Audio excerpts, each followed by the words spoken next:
Hello, Internet. Thank you very much for tuning into the Cloud Native FM podcast. And today I'm excited because I have a guest from ChainGuard and I have find in, and you know him if you've been in the KubeCon. Thank you very much, Adolfo Garcia. Pronouncing your name correctly, and a.k.a. Prego from your Twitter handle. Thank you very much for joining me on the podcast. And let Well, introduce yourself to the audience first. what was that? Sorry.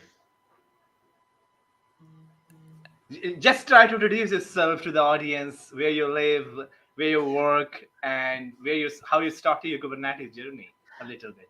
Yeah. So sorry about that. The lost the signal for a little bit. Well, yeah.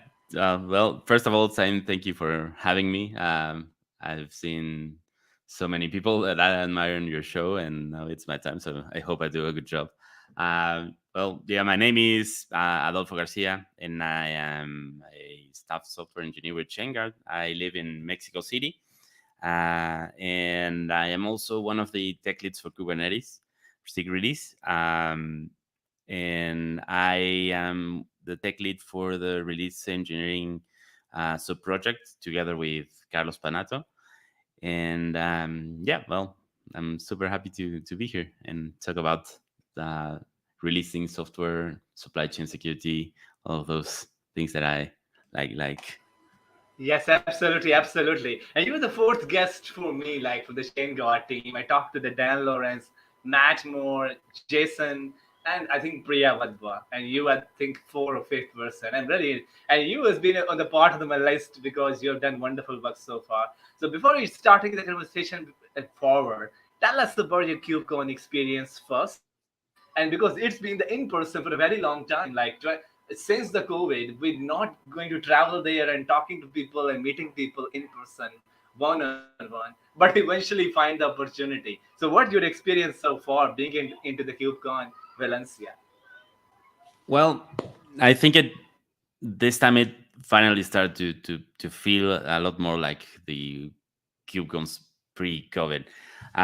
We did have the KubeCon in North America in Los Angeles, but that was kind of, I don't know. It was strange because it was still the pandemic was still going on, well, harder than now, and the venues were like really large. So whenever the talks were in like huge auditoriums with very few people, the booths were like very spread out. So even when there were less people in that KubeCon. I think it was 5,000, but even then, the halls were like huge, and the space between every booth was like really wide, and so you saw like people really spread out. So it was kind of, I don't know, the feeling was weird. But this time around, it felt more like things the things we're used to. And so the experience for me was different this time because I have more duties to perform. So I volunteered for the Six Store booth. I had to be around some of the activities of the community, like our giving the SIG release update. I had my talk. We went to the SIG meet and greet. So I didn't get a chance to attend any talk, not even those of my friends. Um, but it was really nice to see everybody and say hi to a lot of people. Some new, some old friends. I've never seen them before because they, for example, some of the persons that I work with in Kubernetes live in India, so it's not easy to see them because it's difficult for me from Mexico and then from India to meet in some place. So it was like awesome to see a lot of the folks that have been around SIG release. And yeah, but I mean the the the feeling of the Kubernetes community is very special, and it's always very kind and warming. So I was happy to be there. Yes, absolutely, absolutely. So we will start the proceedings. I created some of the show notes of the today's agenda, what we're talking about in the today's show. We're just talking about supply chain security.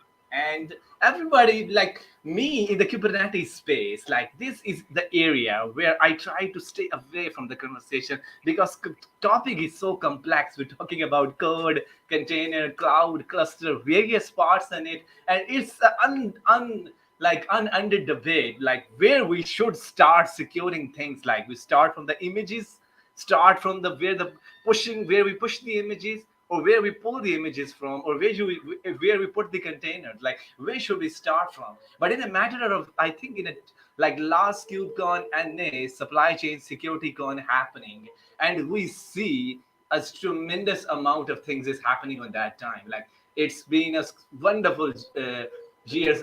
Like people join in and they do one of the things that we have dreaming before. Like we can have this conversation available. So one of the things I definitely encourage everyone, and there we start the show, is wonderful like KubeCon talk by the Pareko. And Pareko will tell us what the topic was and what it is talk all about it. And this is available on the CNCF chapter. If you click on this link, you go to the CNCF channel and you enjoy the talk is available. So tell us, Pareko, just let us know like what the agenda of the talk and how you feel when you're presenting the in wonderful hall. So many people is watching you, and what your experience so far being speaking at the KubeCon. Yeah, it was kind of scary because they put me in like a huge auditorium with two two floors, and it was I don't know, intimidating at first. But yeah, well, that talk was so I appeared in two talks. The first one was in the SIG release update, where we touched briefly on some of the improvements that we had done for Kubernetes securing the release process. And the idea was to, I don't know, tingle the audience a little bit to try to find people who are interested in those subjects, and then if they wanted to know more, they could go to the other one. And in the second talk, which is the one I think you're referring to, was explaining where some of those improvements that we built into Kubernetes are built or are implemented in the release process, but also what they are, because not everybody knows exactly. I focus the talk on three main things that we've built for Kubernetes. SBOMs is the first one, then providing provenance attestations of the things we're building. And the final one was signing the Kubernetes artifacts.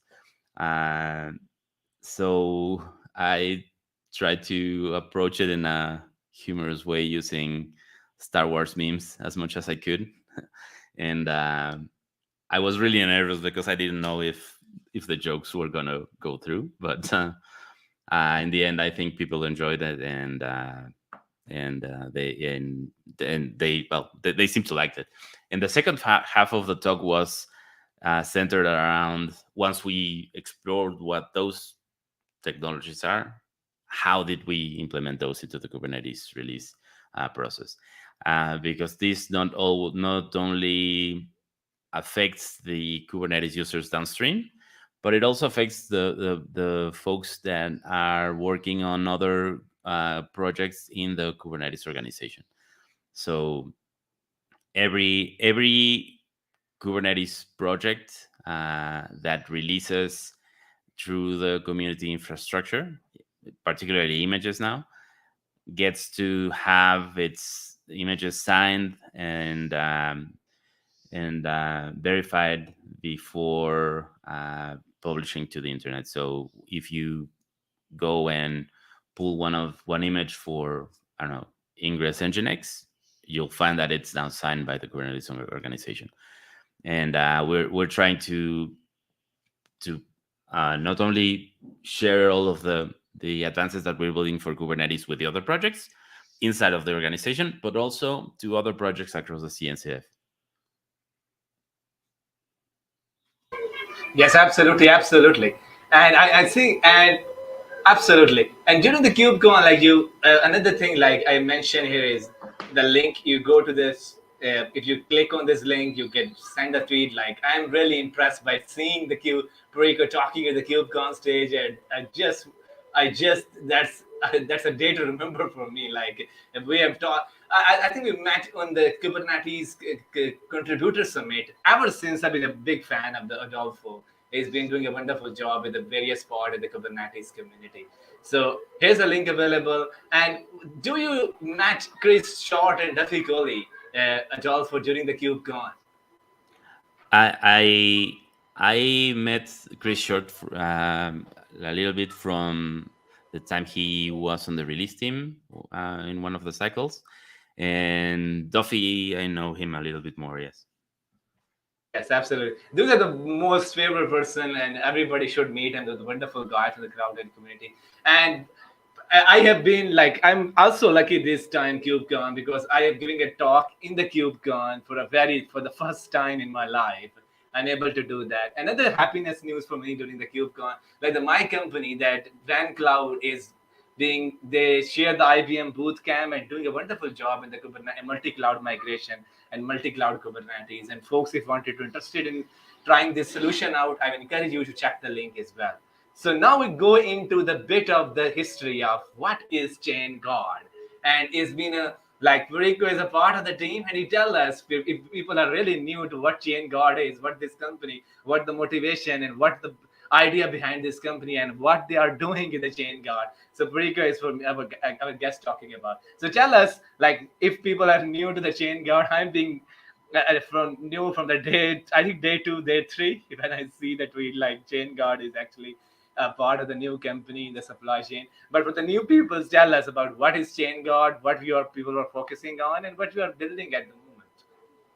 Yeah. Well, ChainGuard is as you said, is a company that's working to on the software supply chain security space, and our goal is to make uh, the supply chain as secure as default as possible. That's the idea. So supply chain is like a really complex problem because it's a moniker, a phrase that covers a wide and very very uh, big number of problems affecting the way you consume software, build your software, and ship your software. I think I frame it like that. And so it's not just one problem. So there are uh, many things that you can do to improve your security posture in regards to the software supply chain. But there are also many problems which do not have a clear solution just yet and require input and thought and research from folks from a lot of areas, not just necessarily uh, technical people, as in engineering and software engineering, but also things dealing with policy and cryptography and how communities handle inside and outside, how they collaborate. And also, of course, big companies, vendors, and for example, also government policy in the sense that governments can enact uh, laws and requirements that force people to move things in that space. So ChainGuard in the was founded by five very smart persons who have been doing work around that and have been thinking about these problems for a while. And then when the time came to think about, well, what's the next step? Uh, uh, well, it seemed clear that there was no one that was thinking on the problem end to end. So I think in that spirit, I mean, this is my interpretation as an employee, right?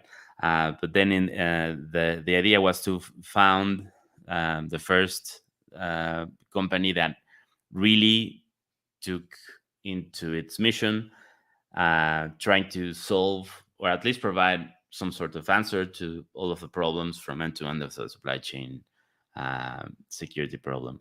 There are other folks working on great projects dealing with some of the particular problems of supply chain, but we're trying to make everything work together so that the supply chain overall is more secure, not only for companies, which could be our customers, but also one of the key driving ideas for us is that open source has to be more secure. So that is one of the. So we're working on both open source and also commercial products. Yes, absolutely, absolutely. And I think they are putting, like as you mentioned during the conversation, like these guys are putting our effort not only on the customer side of things, but also on the open source as part of the Project 6 store. And the thing they are working is really impressive. Like previously, we try to understand like what are the images that we pull from the Docker Hub. Is it the images that Adolfo provided me or somebody else images? And we need to sign those images, and signing is complicated, and there are some solutions like cert manager or these kind of solutions are available, but that's a very they are but they're trying to solve a very tiny problem. And the cloud native and Kubernetes security is huge. Like you start from the pulling the images and pushing the images and putting the container into the Kubernetes cluster, into the cloud, and various other parts.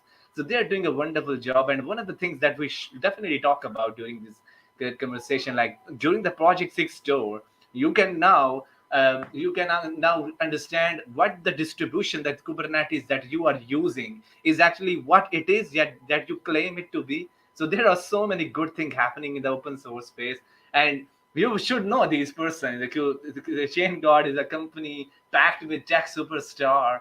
So many great people are working there, and you can expect more great things happening. And I mentioned all those talks that given by the ChainGuard team during the KubeCon. I will encourage you to make sure your presence, you listen to those talks, you can understand ton about Kubernetes security. And that's one talk you couldn't miss. That is make the Kubernetes make the secure Kubernetes supply chain works for you. But the guest I have today is talk by them. It's been a wonderful talk. I learned a ton about from during his talk. So I encourage you to check those show notes and understand what it is. And also I linked to the ChainGuard live YouTube channel. They talk about all the base images, how what you can do with that, what the base images are, and how you can secure those images.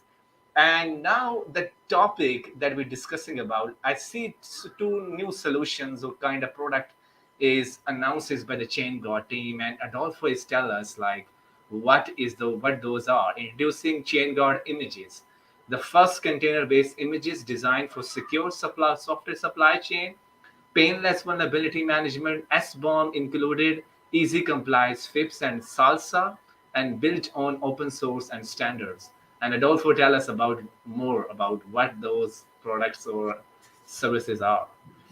Yeah, yeah, ChainGuard Images is the last product we announced. I think it was during the KubeCon week or the week after that.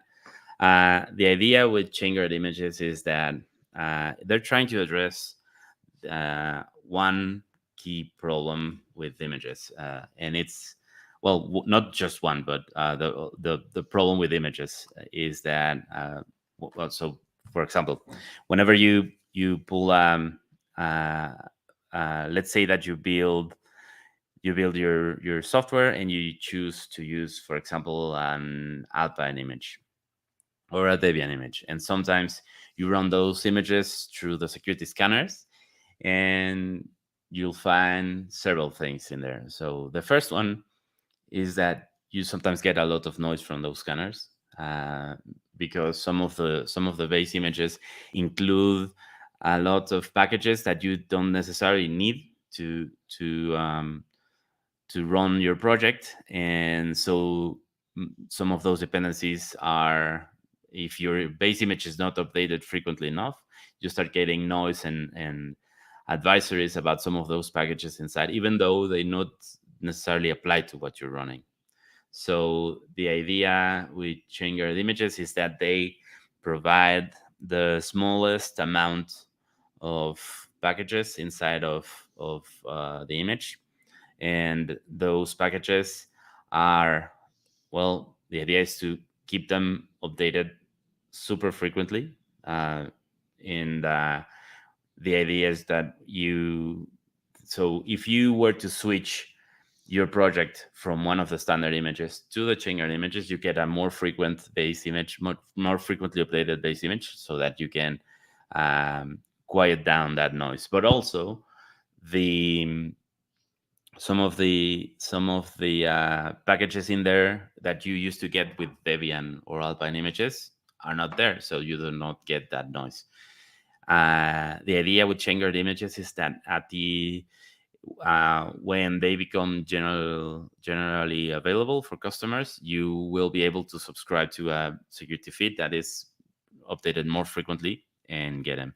But even then, we plan to offer like the free version, which is updated more frequently than other images, but not as frequently as some of the some as the commercial offering. So they will be completely free, and the tooling to build them is open source. So if you have an open source project, you can rely on those images. And yeah, the other thing is that we aim to make the releases of those images FIPS and SALSA compliant. And the another key thing with them is that they have two very cool things in them. And the first one is you get the SBOM of the software bill of materials of the image for free. So whenever you pull one of those images, or you use them as base, you already have an SBOM created at build time, describing nicely all of the dependencies that went into that image. That's the first one. And the other is that we are building a verification. I don't know if the blog post is up by now, but the idea is that you're going to be able to run an audit of your base image. And because since we build the image and we capture whatever we're putting into them, we have the capability to actually go inside of the image and analyze if anything inside of the container has been modified.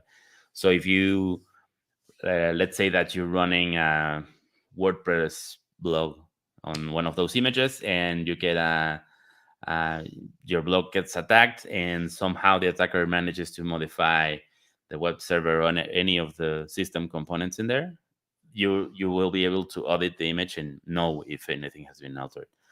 So that's some of the initial features, and we are working on some cooler ones for the future. Yes, absolutely, absolutely. I think that's a great news for everyone because we all use images. These are updated, upgrades, and as you mentioned during the discussion, like SBOM is software bill of materials is a topic is where you help you secure the images on these kind of things. But it's not that a topic that everybody can understand. That having those capability inside by default help customer that they think about like I'm not just pulling the images, but having some standards in it, like FIPS and SALSA, that they're working on. So I think that's a great news for everyone who are watching the session or listening to the podcast. And that's the latest addition to the ChainGuard, I think, suites of products. And before that, we have a new card, like the new ChainGuard Enforce.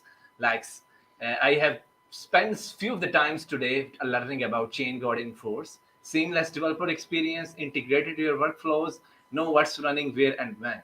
And Adolfo will tell us about what ChainGuard Enforce is. Yeah, well, ChainGuard Enforce is a really exciting product.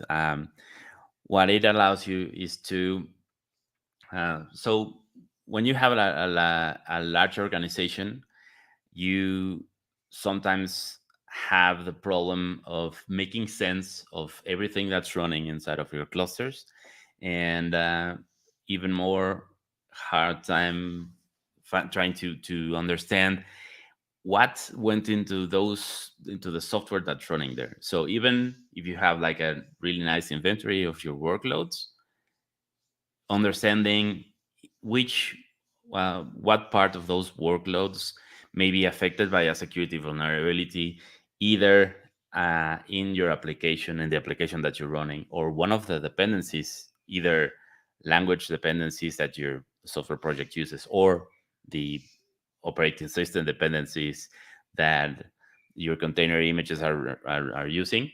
It's hard because people have thousands, hundreds of thousands of workloads, sometimes working across multiple clusters, multiple clouds. So Enforce allows you to make sense of all of that. So Enforce works in two ways. You can either put in your cluster a really, really tiny agent that observes your workloads. And when I say really, really tiny, I mean it uses a super secret sauce inside.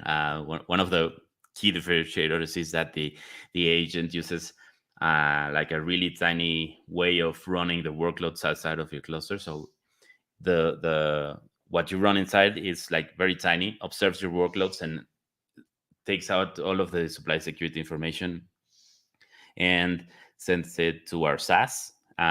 So currently, we are testing running the SaaS ourselves, and so it allows you to understand what's running and where and how. What's the security posture of some of those in regards to supply chain? So Enforce will be able to tell you, do I have, for example, are my images signed? Yes, by who?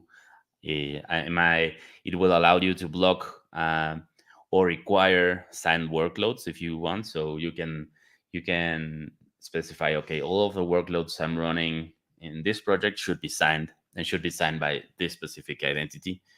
And it will allow you to also observe inside of the SBOMs of the workload. So if you have an SBOM inside describing a project, and let's say that one of the well-known vulnerabilities emerges and you want to know which workloads are affected, it will be by using the data in the SBOMs. It's going to be able to tell you which of your workloads are affected by them.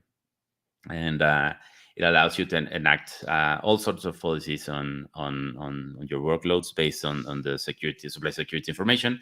And it also allows you to not only observe one cluster, but it allows you to observe many clusters across several cloud providers if you want. And it also features um, an IAM model that allows you to specify, for example, describe your organization in teams and groups, and ultimately to the namespaces running inside of your cluster.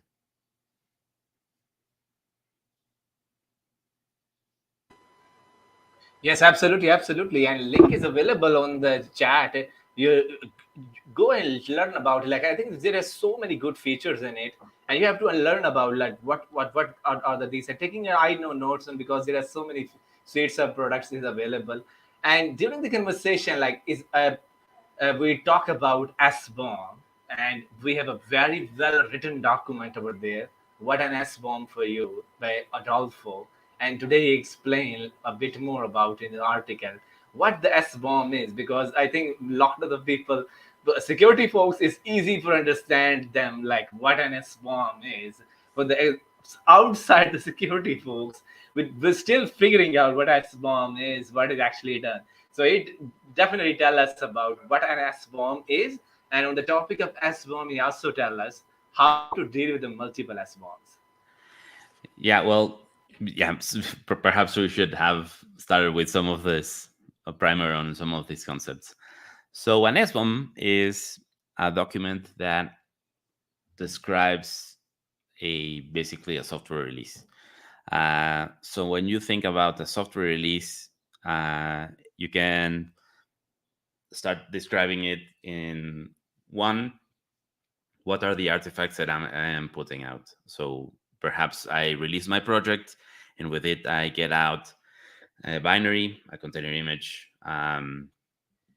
the source code, maybe some tarbles, and then that's the first one. But another part of the software release is what were the dependencies that went into making that software. So if you think about it, it's one of those dependencies can sometimes get a vulnerability, security hole in them, and then you would want to know if you were running that vulnerable version. So the SBOM gets all of that information together and presents it in one document in a structured way so that you can know what you're using. So the idea is whenever you install software from someone, you need to know a couple of things from that software. You need to know, is this the actual real deal that I'm getting? So is this binary that I am downloading the same one that the software authors put out in GitHub, or was it modified in any way? The S1 can help you find out. um, then you would need to know, for example, questions about licensing. Uh, I see that the author of this software put it out as, I don't know, Apache version 2. But it may be the case that one of the dependencies upstream was licensed in GPL. So you need sometimes, for compliance reasons, need to know that. And the SBOM allows you to do that because you have a nice list of dependencies that went into your software. You can check the information in there. And then you sometimes need to know if what you're getting is complete. So am I getting all of the pieces that I need? The SBOM lists all of that.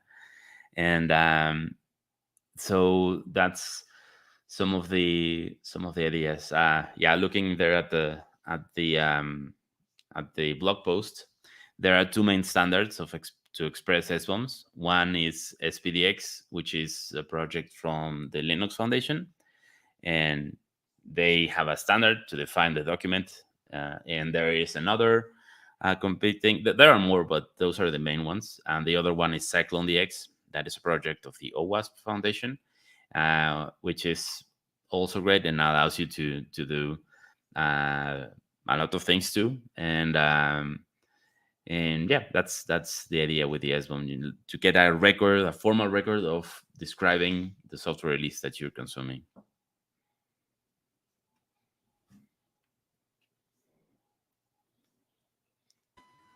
Yes, absolutely, absolutely. And I think the article is written is wonderfully well. Like if you read those four five lines, you get the idea. Like I'm extremely on that day, like what is actually S bomb is, but that's definition that is put in here. Like it actually do the same. Like if you give somebody a gift or envelope or anything, and you need to ensure like that send the things that you sending and the person that you are receiving, the whom that you are talking to. That is actually the same in the software. Like if you pull the images, if you extract the dependencies, if you push the images, is actually you try to tell the internet like I am the person, the sign is pulling the images, and I am the person like is pushing the images to the that hub, like how to sign out these kind of things. And during like I think these project like that you mentioned, Cyclone and SPDS, they I think they are to generate some of the stuff for you, like in this SBOM area. Well, there are those are the standards, and then there are tools Okay. that actually implement them. So before we move on that, I think it's important to make a distinction. So an SBOM does not only provides a solution for one part of the supply security problem, and it's just a description of the artifacts. Signing the artifacts, or in other words, answering that question that you were saying, who provided this artifact, is more of the realm of digitally signing the artifacts, and not so much of the SBOM. While the SBOM can and does list uh, provenance, well, not provenance in the sense of salsa, but provenance in the sense of authorship of the libraries. So well-written SBOM should provide the actual person that or team that wrote I don't know, the dependencies, for example, that you're using. So if I have a like a really good quality SBOM, I should be able to look inside of it and see who actually wrote live BPF inside of there and see the information.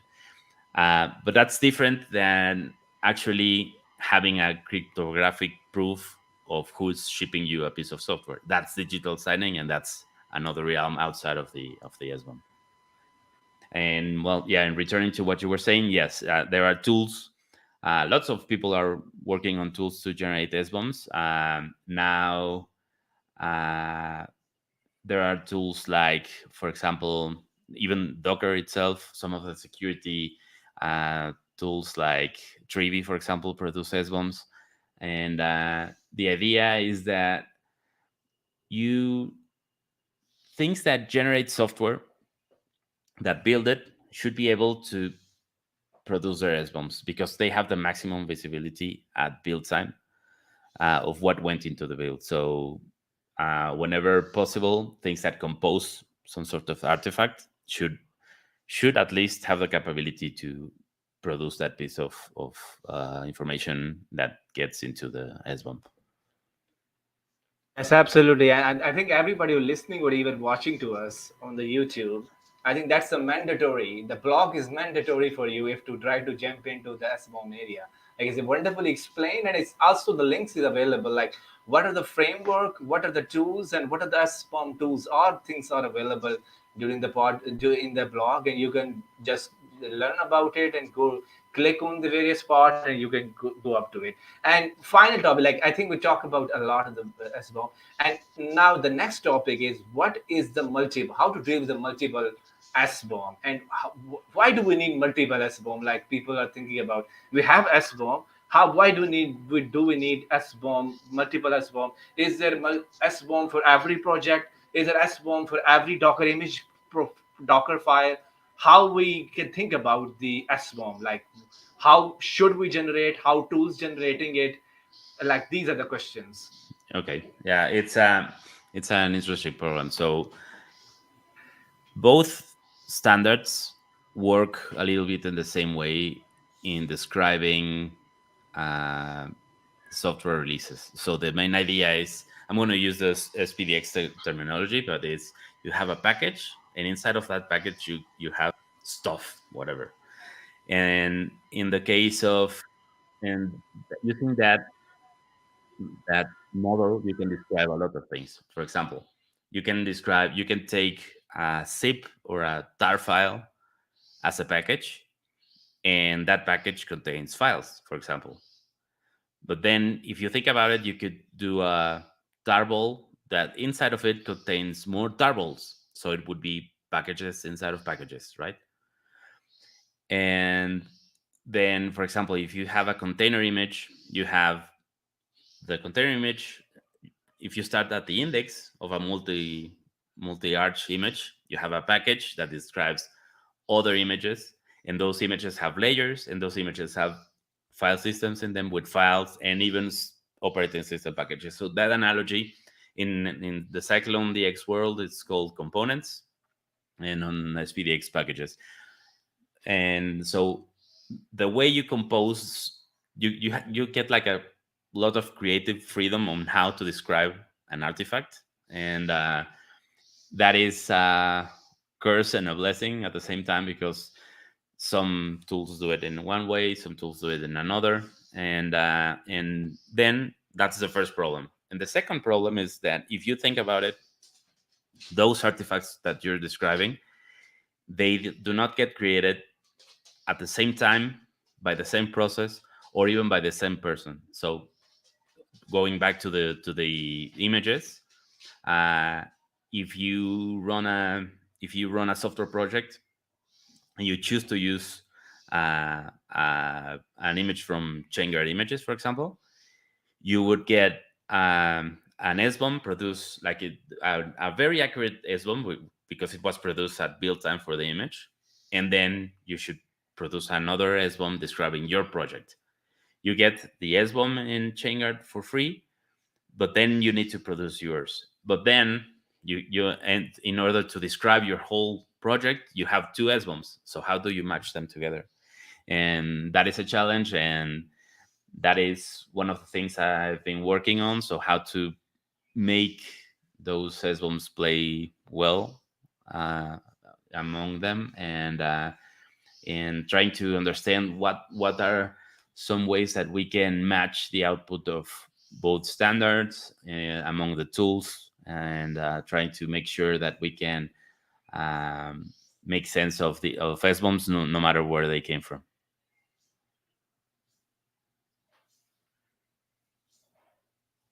Yes, absolutely, absolutely. And I think another blog post that I recently read today, like the how to deal with the multiple S1, and it's covered a wonderful story about all these things, like why we need them, how its story started from the Twitter thread, people talking about their which S-bomb is right for you.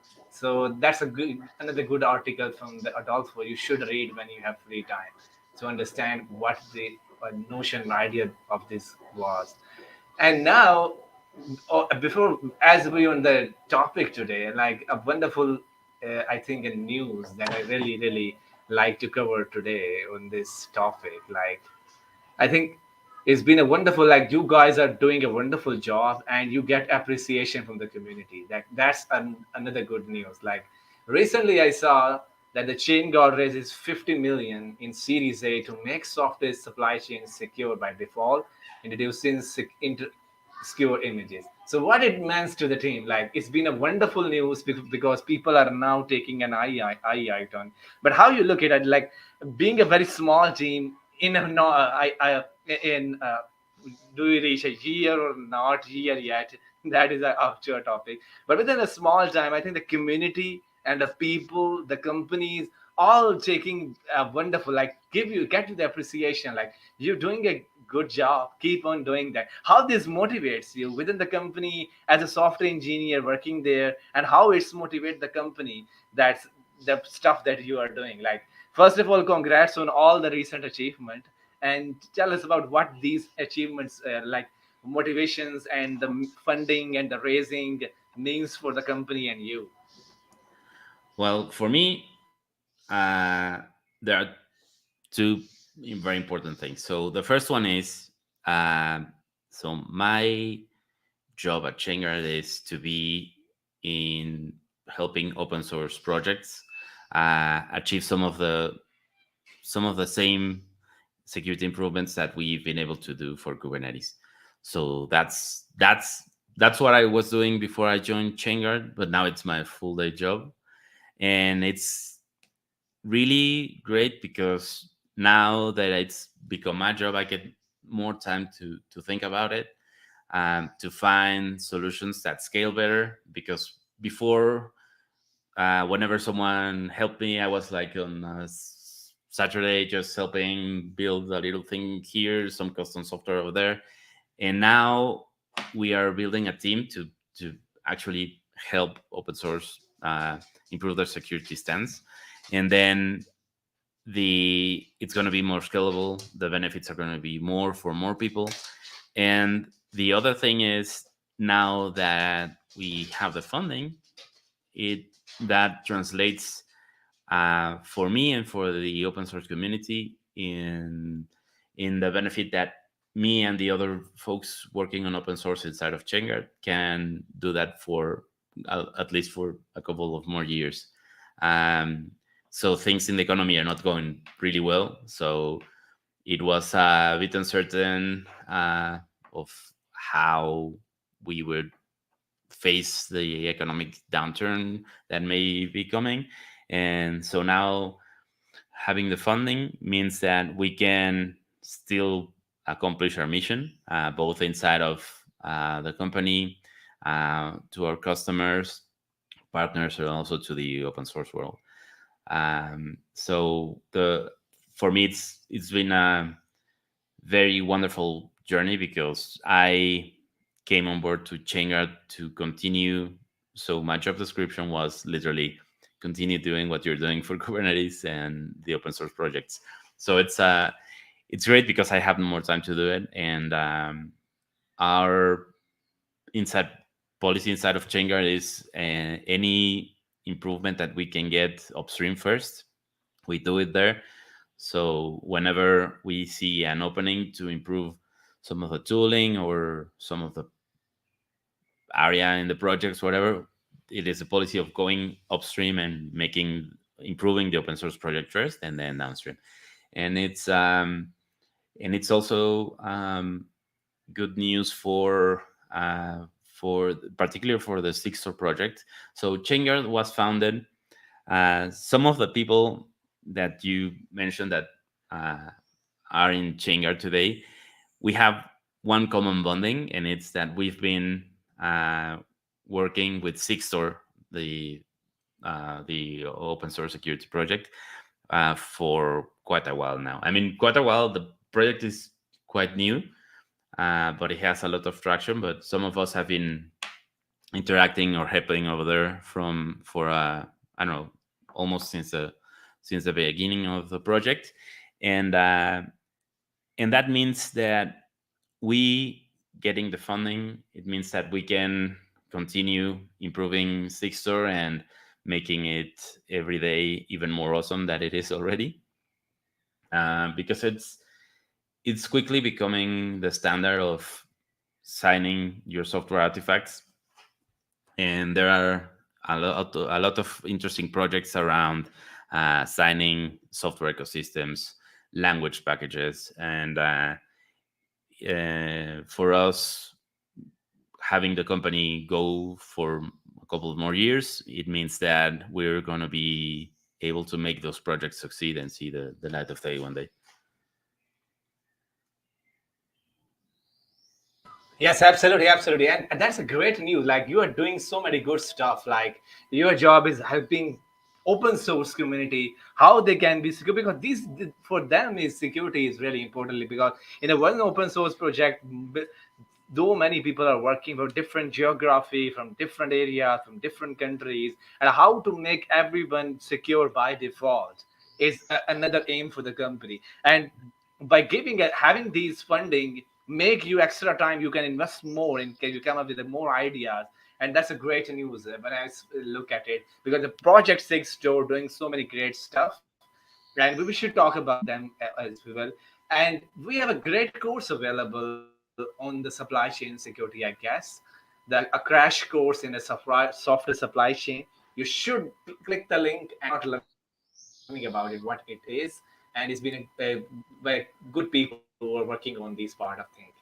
And another thing that I think with the last discussion of today is really I like about it. Like within the Kubernetes 1.20, by the release of Kubernetes 1.24, will be the first release officially using Sixstore, enabling seamless verification of signature to protect against software supply chain attacks across the 5.6 million developer community. That's huge, actually. And the Project Six Store is a one project 5.6 million people are using going forward in order to attract, like, if the Kubernetes distribution they are using what it's claimed it to be.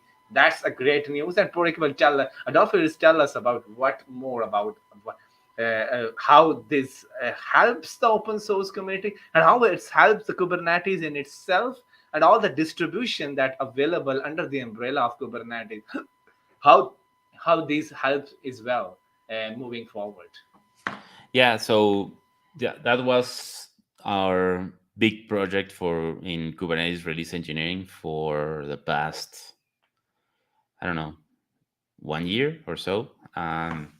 Since the very early days of Sixstore, uh, the Sixstore founders got in touch with us in Sigris and let us know they were building. So Sixstore is an open source project. It's not ChainGuard. It's a multi-company. It's supported by a couple of companies. ChainGuard is one of them now that it exists, but it was originally started by folks in Red Hat and Google, and now has support from a lot of more companies. And so when they began the project and they started working on some of the tooling and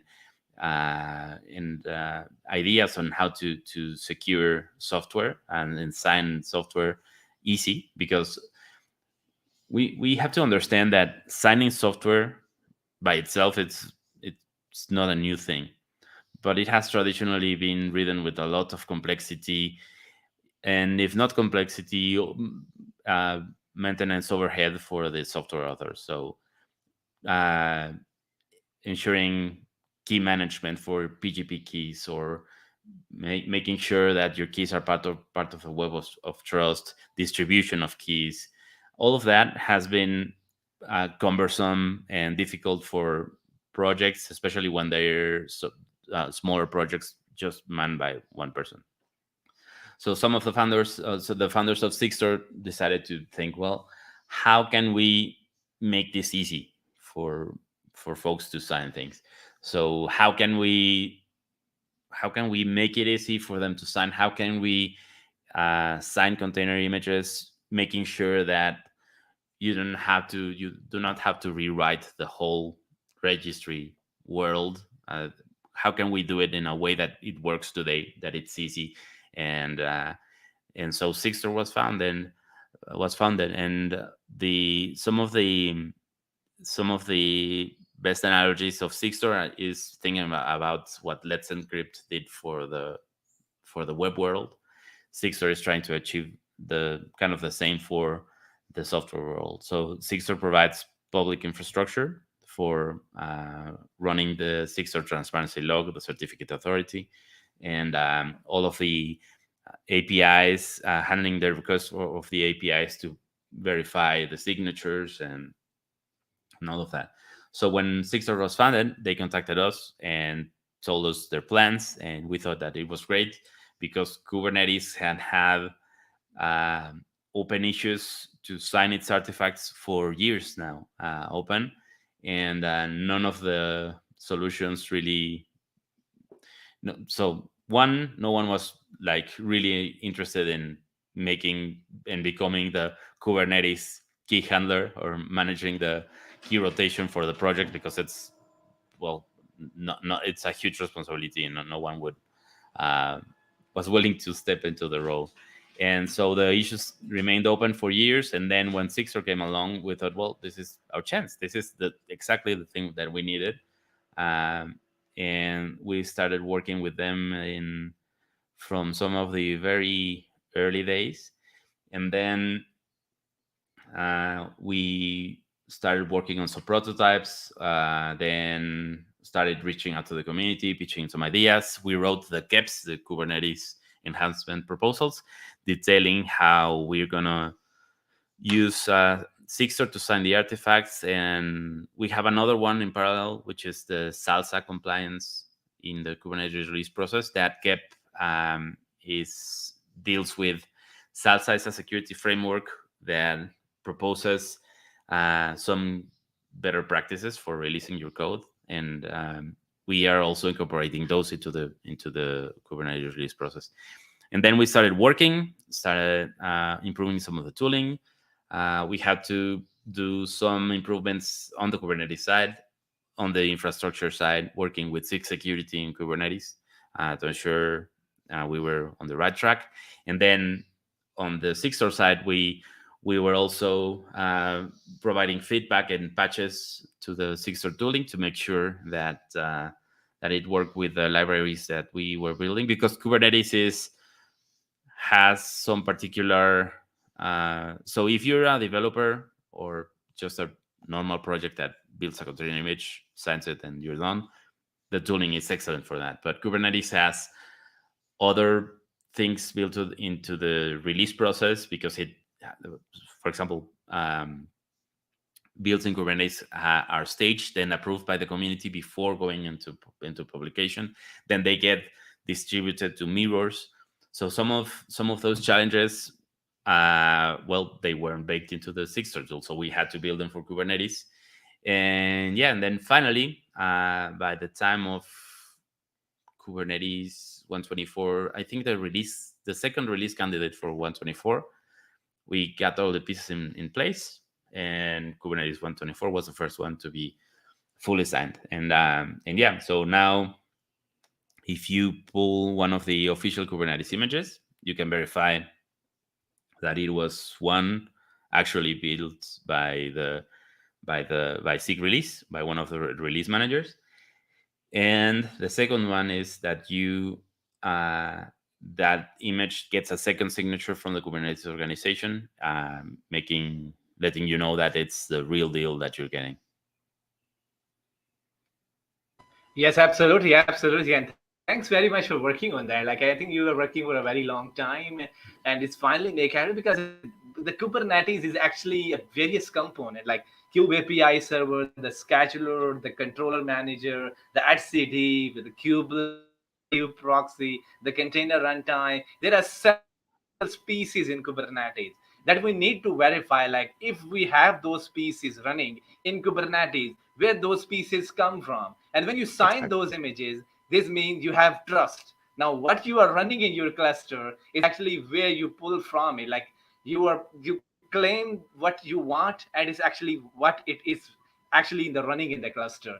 So I think the project 6 store, the open source side of the people that you're working on, is actually do like it takes so many time, so many years to have those things available after the 8 year of birthday. I think today's Kubernetes might be have 8 year old, but having this available has been a great achievement, and I think the people who work hard on it, they deserve our appreciation. So it's Yeah, been a great news yeah. for everyone.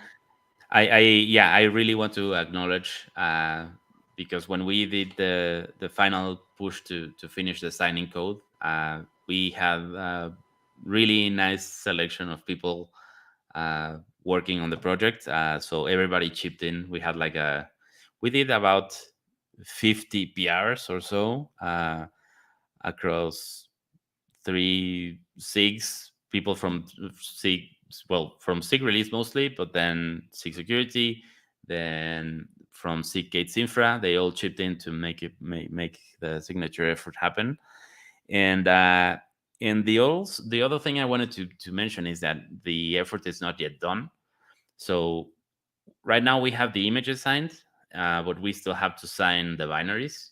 We still have to sign the attestations that um, let you know how we build Kubernetes.